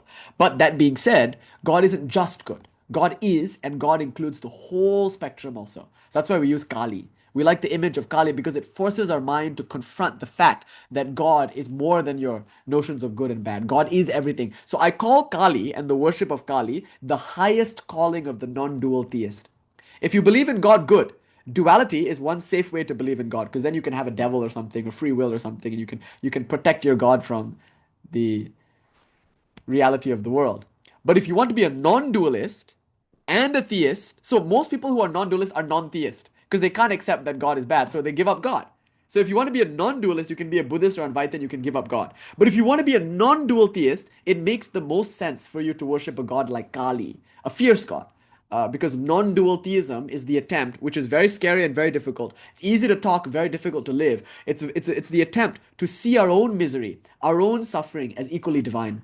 So we say, who dares misery love? Who hugs the form of death? Who dances in destruction's dance? To him the mother comes. Are we just being like goth edgelords, painting our nails black and mansplaining this to somebody in a college dorm room or something? No, we really mean it. We're saying like, no, like if you want to accept God and you want to say God is non-dual and absolute, you have to accept that she is doing everything. So now the role of grace becomes different. See, in the other view, God is gracing herself, right? God is gracing you because you are different from God. But in this view, because you are God, God is gracing herself. It's very important. So now we get another idea. Like when God chooses to remain bound, she stays bound out of her own will, using herself as a canvas. That's the way that she's playing as that particular person. Then at some point, when she wants to play the game of being a spiritual seeker, she just does that. She just like suddenly becomes interested in spiritual life and goes to a guru and then goes through this process of like, and then when does she become liberated? When she wants. So when she's finished with the game of being a spiritual seeker, then she just becomes liberated. But she's only gracing herself. She graces herself to come to the path, she graces herself to stay on the path, or she graces herself to realize the path, all on her own time, for her own sake. Her inscrutable play is what's going on right now. So, like, the idea of surrendering to the Divine Mother is just to surrender to where you are now, knowing that where you are now is exactly where Mother wants to be. If you're a struggling spiritual aspirant, good. That's the best way that Mother wants to play as you. If you are giving up on your spiritual life, good. That's also part of the play. So the radical non-dual view is that grace is always there. And in fact, everything that happens is grace. And it's two forms of grace. Tirodhana, like I said in the beginning of the class, and Anugraha. Tirodhana is where you become more bound. But that's good. Because if I don't become bound, I won't be able to play. So bondage leads to suffering, but suffering is wonderful. Who dares misery love? Who dances in destruction's dance? Who hugs the form of death? So, good question, Paulama. These ideas of pretas. And so in this view, how would you answer that? Like, what is a preta in this view? Like, I mean, like, in the first view, you could say, like, oh my God, somebody made some bad choices. Like, maybe they killed themselves, which is a very bad choice. Every religion in the world will say, don't make that choice. Even the Buddha, who is a non-theist, will say, don't make that choice. But we don't have the same view. You see, a dualistic tradition is very scared of something like this. They'll be like, if you make that choice, you'll be a preta or something. We said, no, I mean, who knows what happens? Nobody can make claims. But if a choice is made, Ma alone made that choice. It's a wonderful choice because Ma is everything. Every single choice that everyone makes ever is a good choice because it's Ma's choice. And so then this is just the way that Ma is playing. We might not like it, but a non-dualist will say it's wonderful. And this is why it's so difficult. Like who can really say this in the midst of their suffering? It's very, very difficult. It's only later, years and years and years and years later, we look back on everything that we're like, okay, I've come to terms with it. And this is one way to come to terms with it, to see like, okay, say I become a preta. It's fun actually. I would like being a preta. I don't know. I would have fun as a preta. We feed a lot of pretas and they're cute, I think. I like them. I have a very deep fondness for pretas. Pretas, Paula is saying ghost, meaning. But some people, of course, are frightened of them. I also have a healthy fear of them. I've been bothered by them also, but rarely. But because part of our puja, because we're Kali worshippers, part of that is to feed the pretas, and there are also rituals where you help pretas get new wombs also, so they don't have to be stuck for a long time. Like it could be within their grace to come into contact with a kind of yogini who knows this puja, and through that puja, say a mother is struggling to conceive. She's doing IVF, all sorts of things, but she just can't quite have a child. It's not her karma to have a child, maybe you could say. Then you meet someone who is a ghost who needs a womb, and then you connect the two of them. And so that person is able to reincarnate as that woman's child or something. And so you can do a puja that facilitates that process. So that preta coming into contact with such a person, that's their good grace, right? Or if they don't want that, they can stay in the preta world. And it's not a bad world in the sense that like it's like our world. We are pretas. To someone else, we are pretas stuck in our material world going through, like you can see it's all a matter of perspective here, Paula. It's like for us the preta world seems bad, but for the devas you're like, look at these poor humans here in this karmic wheel of so in the non-dual view, Ma is the preta. Ma is everything, and so every choice that is made, yeah, it'll all be all right in the end. It's not all right, it's not the end. If it's not all right, it's not the end. Exactly. So this is the view that like it's all right even when it's not the end because it's all right in the end. Like every action like takes it up to the end. But you're right. In our view, we only appreciate that in the end. But now, if you know this, the next time something really tragic happens in your life, you'll be able to say Jai Ma, right? So this is the test of Kali worship. It's a very like high bar. See, I don't wish this upon anybody. Like, may all of us have long and healthy and auspicious lives. This is my sincere prayer that all of us will only have abundance, wealth, pleasure, and joy. But that's an infantilizing prayer because if that really were to happen, if Ma really were to grant me that wish that I sincerely have for all of you, who will make progress in spiritual life? Who will learn? We'll be in some kind of perpetual Sunday afternoon. It'll be nauseating after a while. So by Ma's grace, this prayer will not be fulfilled. Instead, a deeper version of it will be fulfilled. I'm just going to admit, like right now, that horrible things are about to happen to me.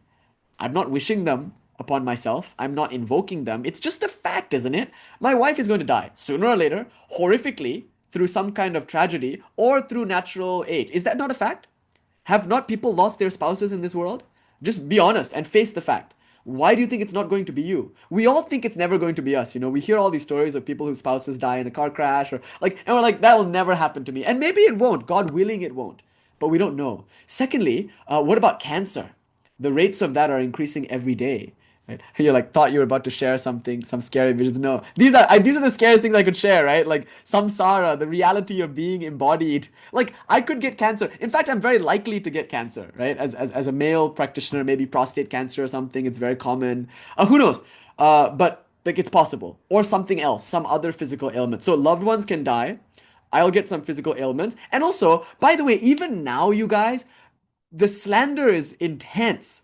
Like the kinds of things that people say about us and about our community and about our work. We're just getting started. We're 5 years in, and already I have monks who, I think maybe partly out of jealousy, are saying all sorts of things. One time, a woman came to our temple, a dear friend of mine, right? And she was going through a hard time, so she was sitting and crying at the ashram table, and I was talking to her. It was just the two of us. I was sitting across from her, and she was sitting there, and she was sitting and crying. Then a particular monk came into the room, and I thought to bring him into the conversation to kind of maybe try to assuage my friend. So I was like, "Oh, Swami," and then I said something, and then we had a conversation, and she started to feel more and more worked up. And then, when the Swami asked her something, she just couldn't speak. Do you know what happened? The story that came from that? This Swami, this monk, and I know because I have people on the inside, I have brahmacharis and brahmacharinis who report these things to me. But this monk at the ashram has been telling devotees and other monks and brahmacharis that I have been abusing this woman, that she was crying because I had said some things to really hurt her or something.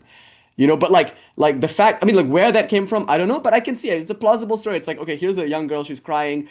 This guy, I already have a problem with him because he's part of the spiritual community. So a story gets concocted. And like that, the gossip mill is, of course, it's always going to be that way. Like sooner or later, people are always going to have some, like Swamiji, for instance, when Swami Vivekananda came here, no matter how he stuck to his ideals, especially Christian missionaries and his own brethren, his own Indian compatriots who were jealous of his success, right? Like Mazumdar. And Swamiji said jealousy is like the one thing that Indians can't quite get over. So that jealousy and that gossip, and we know, those of us who are in India, the moment someone else succeeds, we immediately try to take them down. We have a problem saying, like, it's like those crabs. The moment one crab tries to crawl out, the other crab grabs it and pulls it back down. So this is only going to increase. Once a dear friend of mine came and sat down with me here, and he's like, and so it begins. Because like right after the YouTube ban, he like leans in and he's like, and so it begins. Like you've chosen a terrible path, a path where eventually, like all sorts of things will be said, and you'll take it rather seriously. That was his prophecy to me. He was like, be careful. I sense that you might start taking these things seriously. You might start caring a lot about what people think and whatnot. And of course, you can't when you're in this line of work. But that's what I'm saying. Like, I know that in the future, there's probably going to be some horrible things like that I'll have to deal with. Things that are said that are not true, that are maybe believed, and I'll feel so angry or something. Or maybe worse, things that are true. Like maybe there'll be a fall. Like who knows? There's all sorts of like danger that is on the road ahead of me. So whether it's the loss of loved ones, whether it's something in my career, whether it's bad health, suffering is baked into the cake. So what am I going to do?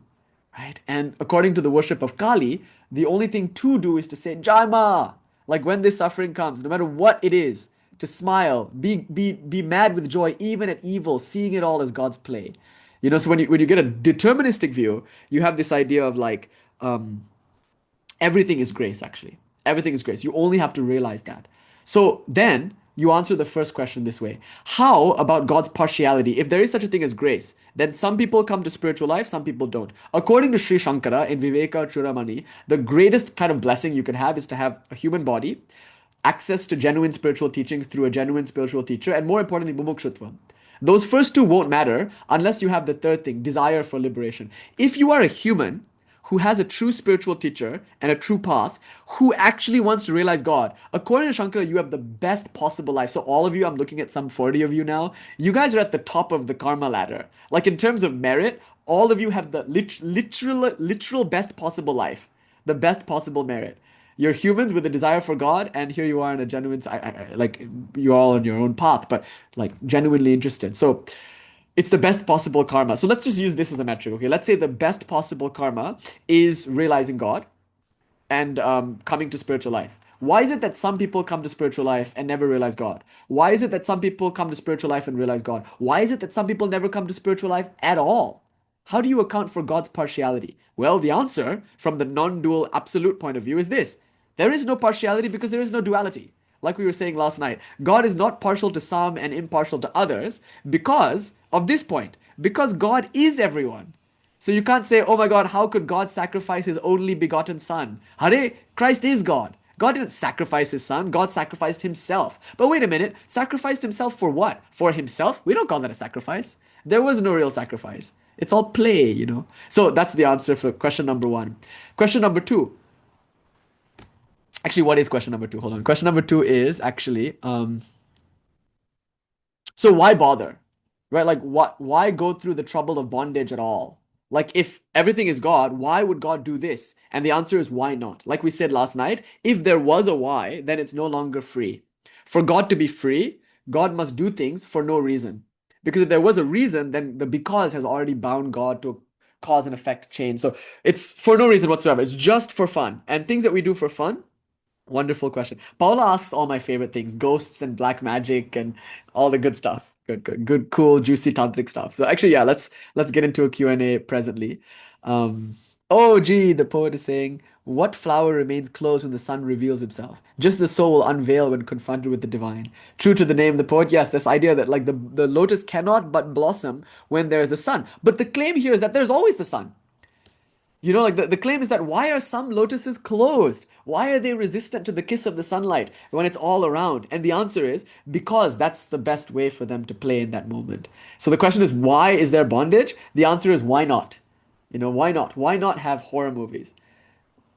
Just last night, Vijay was upset about something in the temple community or what have you. And then we were like, look, let's just watch the Annabelle creation movie. And like that was the solution. I love that film, by the way. So last night we were just up watching the Annabelle creation movie. I love the James Wan films, whether it's the Conjuring or the Insidious series, but they're my comfort food, if you will. So the Annabelle movies I really love. Good always wins in the end. The heroic nun always wins sooner or later. But just watching a horror movie is so wonderful because you're like, this is terrifying. I'm terrified right now, and I love it. Or spicy food. Like, this is so painful, but yum. Like, we like horror movies, we like spicy food, we like blues music. In fact, we like dissonance in art. When it comes to art, we like all of these things, usually. Not all of us, but mostly. But then, why shouldn't God? Why shouldn't God also want to explore the full spectrum of her being? So the answer to this question of why is there something rather than nothing? Why go through all this trouble? Why is there bondage? The answer is simply why not? I mean, if you could give an answer, then God is no longer free. And finally, the final question you have to ask is, then what's the point of spiritual practice? And last night, I gave 4 answers. The first answer is to become more susceptible to grace. So grace is always there. Why does the lotus not respond to grace? Well, maybe it takes a bit of conditioning and refinement to be able to like feel the sunlight at all. So the sunlight might not be there, only because you don't feel that it's already there. So through spiritual practice, you refine your perception, and then you come to realize the sunlight is there, and then you attain. So Sri Ramakrishna would give this, like we said last night, the view of unfurling the sails. The winds of grace are always blowing. It's not a matter of grace coming to one person and not to another person. Grace is always there for all of us all the time. We just have to unfurl the sails. And through grace, we come to do that. Ishvara anugrahad eva. So all the practice that we do, it's by grace that we do that practice. And through that practice, we become more and more susceptible to grace. More and more unfurled, if you will. And more able to bloom open by the kiss of the light. Sorry, I'm mixing metaphors. Now, the next thing to say, and this is more important, is, well, maybe the point of doing spiritual practice is not to get grace. Maybe the point of doing spiritual practice is just because it pleases God. Or just because that's what God likes to do. It's the funnest thing you can do in this world. So the second deeper answer, I think, is, why not? The question is, why should I do spiritual practice? My answer is, why not? It's like literally one of the best things you could be doing with your day. It's like the most fun way to spend your day. So might as well just do that. Do spiritual life not because you care for any outcome, but because it is intrinsically, in and of itself, worth doing. So the 2 answers to this question, like why should I do anything at all? Answer number 1 is, well, because the more spiritual practice you do, the more you can appreciate grace. So now you're getting a self-effort grace compatibilism model. But then secondly, you could say, well, because why not? It's just what Ma does. As a human being, spiritual life is just what Ma does. So I would say spiritual practice is not a means to attain spirituality. It's an expression of the spirituality that is already innate to your being. So just because. The answer is why not? Just for fun, like that. So practice intensely for no reason. Can you imagine? Then it becomes great fun. It becomes play. But if you think you have to heal or grow or attain God or something like that, my God, you will grit your teeth and scrunch up your nose and eyebrows, and it'll be a whole weight. It'll be such a like it'll be work. Spiritual life will be work if you're trying to get something out of it. Might as well do it as play. And if you're doing something fun, you'll do it a lot. So having said all of that, these are the answers. And the last thing we need to ask is, how do you get grace then? And like we said last night, it's not through good works, nor is it through devotion, nor is it through knowledge, nor is it through renunciation, nor is it through anything. As Abhinavagupta points out, if there was some way to get grace, then then grace is caused. And if grace is caused, God is no longer free. Then God is just this like cosmic jukebox. If I put in the right quarter, I'll get the right kind of song. It can't be like that. For grace to be of God, it must be freely given. And for it to be freely given means there's nothing you can do really about it. There's nothing you can do to cause it. Otherwise, it would no longer be free. So that point is clear, right? We really zeroed in on that point last night. So, according to Abhinavagupta, grace is freely given because freedom is innate to God's being, and so it cannot be caused. And therefore, it just happens randomly on its own. But Sri Ramakrishna gives a sort of workaround. He says prayer. Prayer is one way that you can sort of induce grace. Kind of like standing out in an open field during a storm doesn't cause you to get shot by lightning, but you're more likely to get struck if you're there. Similarly, if you really pray with longing, with sincerity, that can sometimes induce grace. But it's still God's freedom. Okay. So having said all of that, now notice in this verse, let me just take you to our Paramarthasara, which is what we're studying right now. We get this idea of grace. So verse 9, Adarshe malarahite yadvad vandanam vibhati tadvad ayam Shiva Shakti Pata Vimale Dhita Dhitatve Bhati Bharupa. So this idea that I really want to focus on is the Shakti Pata idea. Shakti Pata. So just like a face shines in a mirror free of impurities, exactly like this shining one, Shiva, shines resplendently in that intellect which has been made spotless by Lord Shiva's grace. So, Vimala, spotless, by virtue of Shakti Pata. And in that mirror of the intellect made spotless through grace, we see who we really are, our true face. So now we get this metaphor of like dust and the mirror. The intellect is the mirror, and the dust, these malas, these impurities, if you will, cause us to not see our true face. But through grace, Anava mala, Maya mala, Karma mala, all these words that we learned previously, they go away and you see your true face. That's what it's being said in verse 9. Then come back to this verse, which we just recently picked up over here. If the space within one pot is filled with dust, the space within another pot is not stained. Just like that, there are individual beings who experience the duality of pleasure and pain, happiness and sorrow, but then there are also individuals who are free. So how do you account for this distinction? If we're all one consciousness, why is it that some people are free and some people aren't? And the answer is, the difference is not in being, but in recognition of that being. The difference is in the intellect. In the intellect of one person, there's a bit more dust. And in the intellect of another person, it's a bit clearer. And in that spotless mirror of the intellect, your true face shines and you're realized. But in the murky, cloudy mirror, you only get a sort of half reflection, so you don't really understand what you are. Now, therefore, you can have differences between people without having a difference in essence. So this is what's really important. We can maintain non-duality. We can maintain the idea that there is only one person here, but also we can say that some people realize that and some people don't. And the difference is in the intellect. And so the metaphor of dust for mala, for impurity, for ignorance, is very important. So before we got the metaphor of mirror and dust, now we get the metaphor of pot and space. And next week we'll talk about sankocha, the idea of like what creates that pot, that effect of being bound or being limited. Anyway, the final thing here is just this verse. Paramam yat swatantriyam durgata sampadanam maheshasya devi maya shakti swat mavranam shivasya. The goddess Maya Shakti is the supreme freedom of the great Lord to accomplish that which is inconceivable, namely the covering of his very own self. So the final idea I want to offer is that even when you bind yourself more, even when you make your life more complicated and more difficult, even when you feel far from God, when you feel depressed, when you feel disheartened, even that is grace. grace. For that is your own power of freedom expressing itself in order to perpetuate the play, that you may experience your fullness more broadly. And similarly, when you use that same power to free yourself, Vidya versus Avidya Shakti, that too is your very own power, now called Anugraha Shakti or Shakti Pata, by which you realize your transcendental nature. So here, it's all the wondrous play of Lord Shiva, bondage and liberation, enacted through Shakti, which can work either to bind or to free, and both are wonderful. So I can't close without just reading you a small passage from Sri Ramakrishna, if you don't mind. There's something about grace, and I'll just close with that. I've been meaning to quote for a little while, close for a little while, but I'll just close with that, and then we'll open for a Q&A. Okay, just give me 1 second. Let me just grab the gospel. And here, what we get is this idea of Shakti, and Shakti as the cosmic deluder, the one who deludes us, who binds us, if you will.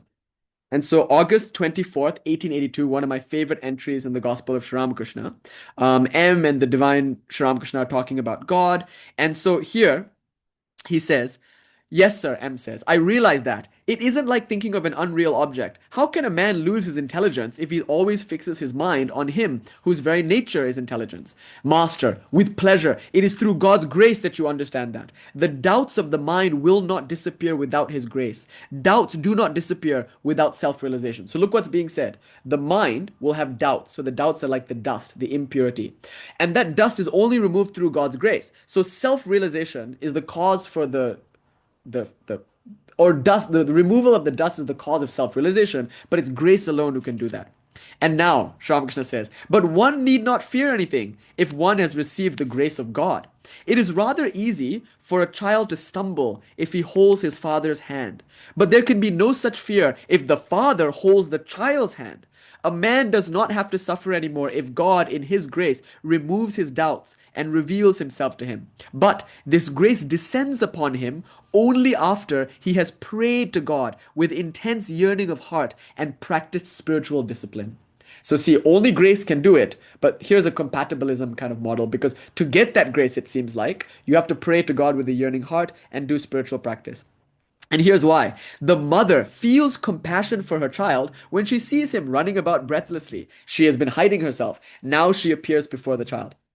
But why should God make us run about? Thought M. See, Sri Ramakrishna could read minds. So the moment M thought this, immediately Sri Ramakrishna said, "It is his will that we should run about a little. Then it is great fun." See, it all comes down to this. Why should God make us do spiritual practice? Why should he make us cry intensely and pray with a longing heart? Well, it's his will. It's great fun.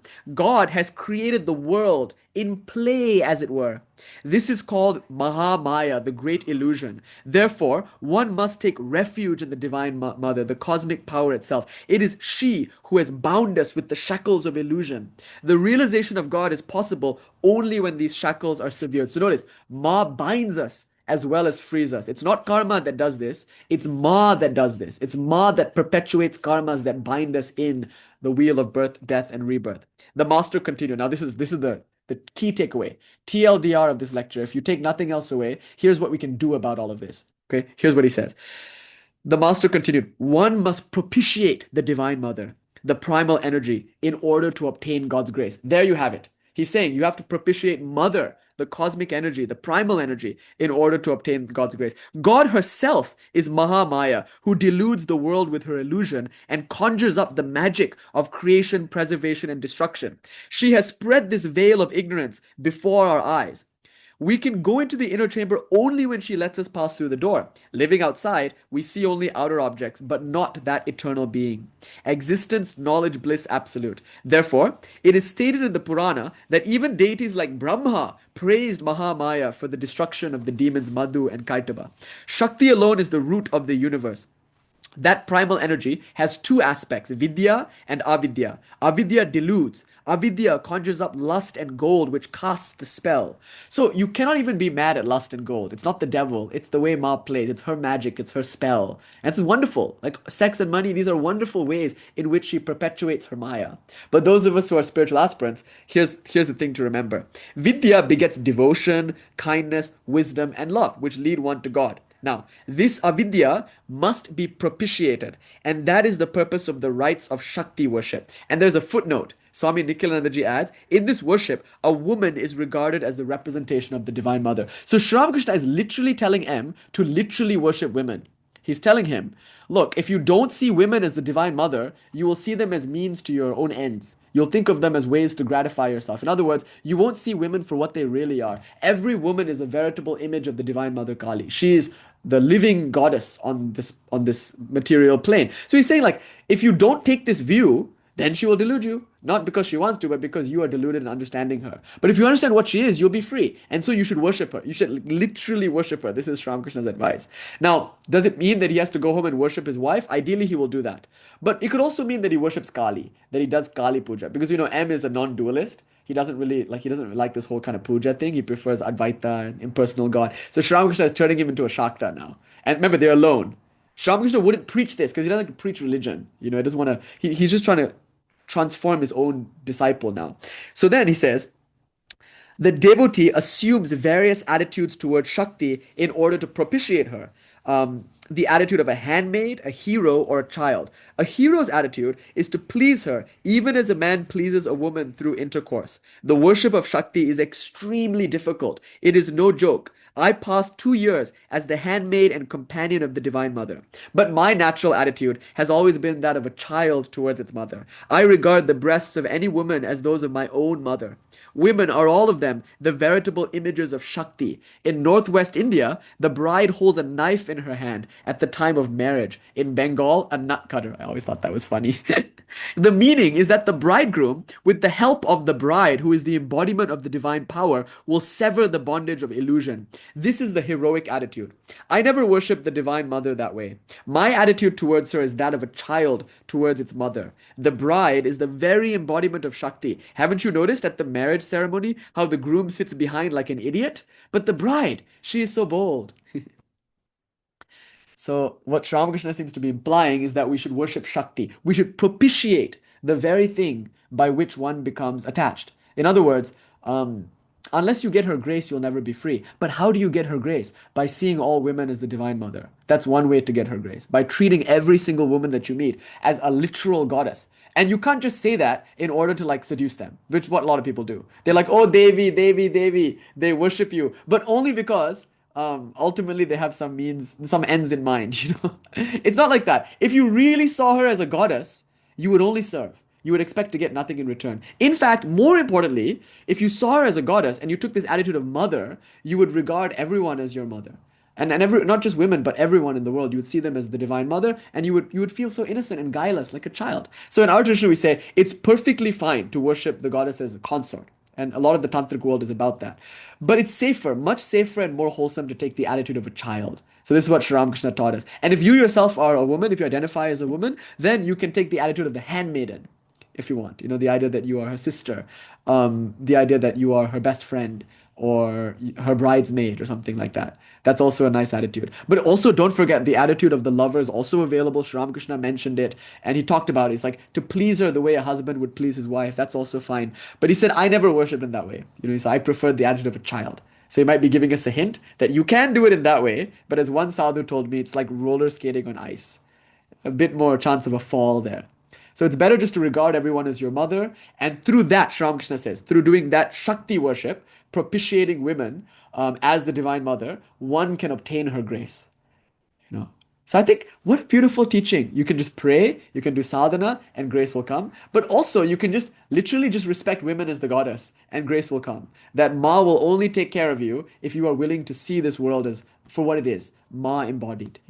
So I think we'll leave it at that. I pray to her that her grace will descend upon us all and that we may come to see rightly and that we may have the appetite for spiritual practice, the ability to stay on the path as long as it will take, and finally through her grace, the ability to see the truth and realize God and feel her living presence in each and every circumstance of life.